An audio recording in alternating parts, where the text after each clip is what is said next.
트레이드 데드라인이 지나면 가장 먼저 눈에 들어오는 건 누가 어느 팀으로 갔는지입니다. 하지만 조금 더 들여다보면 구단들이 연봉을 어떻게 나눠 부담했는지, 그리고 어떤 선택을 했는지가 또 하나의 중요한 포인트가 되는데요. 이번에는 트레이드 자체보다 각 구단이 얼마나 연봉을 부담했고 그 결정이 어떻게 이루어졌는지를 중심으로 간단하게 정리해 보겠습니다. 먼저 시카고 컵스와 토론토 블루제이스의 제임슨 타이언 트레이드부터 살펴보겠는데요. 컵스는 제임슨 타이언을 선수 추후 지명 조건으로 토론토에 보내면서 현금 495만 6,791달러를 함께 부담하기로 했습니다. 타이언은 4년 6,800만 달러 계약의 마지막 시즌을 보내고 있었고, 트레이드 당시 올해 연봉 1,800만 달러 가운데 약 539만 달러가 남아 있었습니다. 그 가운데 대부분을 시카고가 부담하면서 토론토가 실제로 책임지는 금액은 약 43만 달러 수준으로 줄었고요.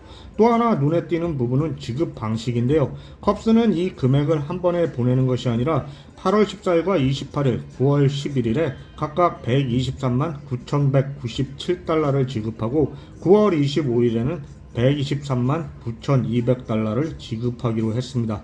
타이어는 이미 지명 할당된 상태였기 때문에 토론토 입장에서는 연봉 부담을 크게 줄인 형태의 트레이드가 된 셈입니다. 토론토는 이번 데드라인에서 선수만 주고받은 것이 아니라 연봉 부담까지 함께 조정하는 선택을 이어갔는데요.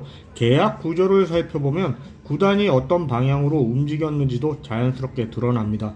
먼저 제프 호프먼 트레이드를 보겠습니다. 토론토는 데이선 힐, 존 클라인, 다머리 페냐를 받고 호프먼을 미네소타로 보내는 거래를 진행하면서 국제 아마추어 계약금 풀 25만 달러도 함께 받았습니다. 여기서 중요한 부분은 토론토가 내년 연봉 일부도 함께 부담했다는 점인데요. 호프먼은 3년 3,300만 달러 계약의 마지막 시즌인 2027년에 1,100만 달러 연봉이 예정되어 있는데 토론토는 그 가운데 375만 달러를 부담하기로 한 것입니다. 따라서 미네소타는 내년 4월부터 8월까지 매달 62만 5천 달러씩 지급받게 됩니다.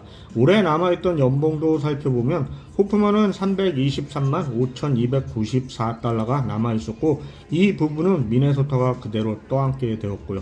이번에는 덜튼 바쇼의 트레이드를 보죠. 토론토는 바쇼를 휴스턴으로 보내면서 스펜서 아리게티를 받는 거래를 성사시켰습니다. 바쇼는 올해 연봉 1,075만 달러 가운데 약 316만 달러가 남아 있었는데요. 토론토는 그중 160만 9,626달러를 부담하기로 결정했습니다. 휴스턴에는 8월 21일과 9월 27일 두 차례에 걸쳐 각각 80만 4,813달러씩 지급하기로 했고요. 결국 바쇼의 남은 연봉 가운데 절반 정도를 토론토가 부담하는 형태가 된 겁니다. 토론토는 선수 영입과 선수 이적을 동시에 진행하면서 여러 계약의 부담도 함께 조정하는 선택을 했다고 볼 수 있겠습니다. 이번에는 뉴욕 매츠와 피츠버그 파이리츠의 룩 위버 트레이드를 보겠습니다. 매츠는 룩 위버를 피츠버그로 보내면서 마이너리그 내야수 세미 스타프라를 받았는데요. 사실 이번 거래에서 더 큰 비중을 차지한 건 현금 부담으로 매츠는 모두 812만 3,529달러를 피츠버그에 지급하기로 한 겁니다. 위버는 2년 2,200만 달러 계약을 맺고 있었고 트레이드 당시 계약에 남아있던 금액은 약 1,335만 달러였습니다. 그 가운데 대부분을 매츠가 계속 부담하는 구조인 것이고요. 올해 남은 연봉은 약 235만 달러였는데 매츠는 이를 8월 24일과 28일 그리고 9월 11일과 25일에 각각 53만 882달러씩 보내기로 했고 그뿐 아니라 매츠는 2027년 연봉 1,100만 달러 가운데 600만 달러도 계속 책임지기로 했습니다. 지급은 4월부터 9월까지 여러 차례 나눠 진행되는데 덕분에 피츠버그가 실제로 부담하는 금액은 크게 줄었고 올해 남은 기간에는 사실상 최저 연봉 수준만 지불하게 됩니다. 매체는 이래저래 손해가 막심한 상황이라고 볼 수 있겠습니다. 다음은 샌프란시스코 자이언츠와 샌디에고 파드리스의 로비 레이 트레이드에 대해서입니다. 샌프란시스코는 로비 레이를 샌디에고로 보내면서 우한 미겔 멘데스와 유격수 호니엘 에르난데스를 받았습니다. 레이는 5년 1억 1,500만 달러 계약의 마지막 시즌을 보내고 있었고 올해의 연봉은 2,500만 달러였습니다. 트레이드 당시 남은 연봉은 약 735만 달러였고요. 샌프란시스코는 이 가운데 417만 6,471달러를 부담하게 되는데 샌디에고가 실제 책임지는 금액은 약 317만 달러 정도라고 합니다. 지급은 8월 14일, 31일, 9월 14일 그리고 9월 30일 4차례에 걸쳐 진행되겠고요. 이번 거래 역시 연봉을 절반 이상 원소속 구단이 부담하는 형태라는 점이 특징인데 샌프란시스코의 문제는 여기까지가 아니라 앞으로도 데버스, 아다메스, 체프먼 그리고 이정우 선수까지 큰 계약을 맺은 선수들이 남아있는 만큼 향후 연봉 부담 관리가 또 하나의 우려로 떠오르고 있습니다. 이어서 뉴욕 양키스와 피츠버그의 카밀로 도발 트레이드인데요. 양키스는 포수 오마 알폰소와 외야수 루이 크루스를 받는 대가로 전 올스타 구원 투수 카밀로 도발을 피츠버그에 보냈습니다. 도발은 올해 연봉 610만 달러 가운데 약 186만 달러가 남아 있었는데 양키스는 그중 110만 9,358달러를 피츠버그에 지급하기로 했습니다. 결국 피츠버그가 실제 부담하는 금액은 약 75만 달러 수준이고요. 지급은 8월 14일과 29일, 9월 11일과 25일, 그리고 10월 9일까지 모두 5차례로 나뉘어 진행될 거라고 합니다. 이번에는 시카고 화이트삭스와 시애틀 메리너스의 거래인데요. 루이스 카스티오가 시애틀에서 시카고로 이동한 이번 트레이드에는 이 과정에서 화이트삭스는 세란토니 도밍게스 계약에 포함된 조건부 부담까지 함께 떠안는 조건이 있습니다. 2028년 1,300만 달러 상호 옵션이 실행되지 않을 경우 200만 달러 바이아웃이 발생하는 겁니다. 그럴 경우 화이트삭스는 2028년 1월 14일 시애틀에 61만 달러를 지급하기로 한 것이고요. 다만 이 금액은 옵션이 거절돼 바이아웃이 실제 발생하는 경우에만 지급되는 조건입니다.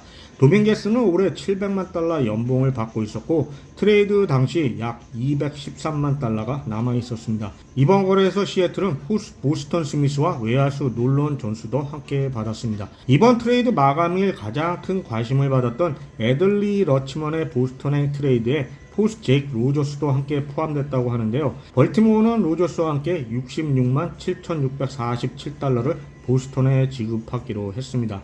로저스는 올해 연봉 305만 달러 가운데 약 89만 7천 달러가 남아 있었는데요. 보스턴이 실제 부담하는 금액은 최저 연봉 수준에 가까운 규모로 줄었습니다. 벌티모어는 이 대가로 포수 카를로스 나바에스와 우한 앤서니 이안슨, 카이슨 위더스푼, 외야수 앤디 아스ኳ, 그리고 선수 추후 지명 또는 현금을 받게 됐고요. 추후 이 트레이드가 어떤 결과로 이어질지 지켜보는 것도 상당히 흥미로운 부분이라는 생각입니다. 마지막으로 국제 아마추어 계약금 풀 이동도 있었는데요. LA 다저스는 잭 스윈스키와 함께 국제 계약금 풀 25만 달러를 템파베이에 보냈고 포수 헌터 페두치아와 우한 제이컵 크마즈를 받았고요. 또 피츠버그는 샌디에고에서 우한 롬 마리나치오를 영입하면서 국제 계약금 풀 50만 달러를 보냈습니다. 다만 피츠버그는 영입 직후 마리나치오를 지명 할당했다고 합니다. 이번 데드라인을 보면 여러 구단이 단순히 선수를 주고받는 데서 끝나지 않았습니다. 남아있는 연봉을 누가 얼마나 부담할지, 지급 시기를 어떻게 나눌지, 그리고 미래 계약까지 어느 정도 책임질지를 함께 계산하면서 거래를 마무리한 겁니다. 특히 토론토는 여러 건의 트레이드를 진행하면서 선수 이동뿐 아니라 연봉 부담도 적극적으로 조정하는 선택을 했고요. 결국 이번 데드라인은 선수 이름만큼이나 각 구단이 어떤 계약을 떠안고 어떤 금액을 계속 부담하기로 했는지가 중요한 장면으로 남았습니다. 화려한 이적 뒤에는 연봉 조정이라는 현실적인 선택이 있었고 그 과정에서 각 구단이 어떤 계산을 했는지가 그대로 드러난 데드라인이었다고 볼 수 있겠습니다.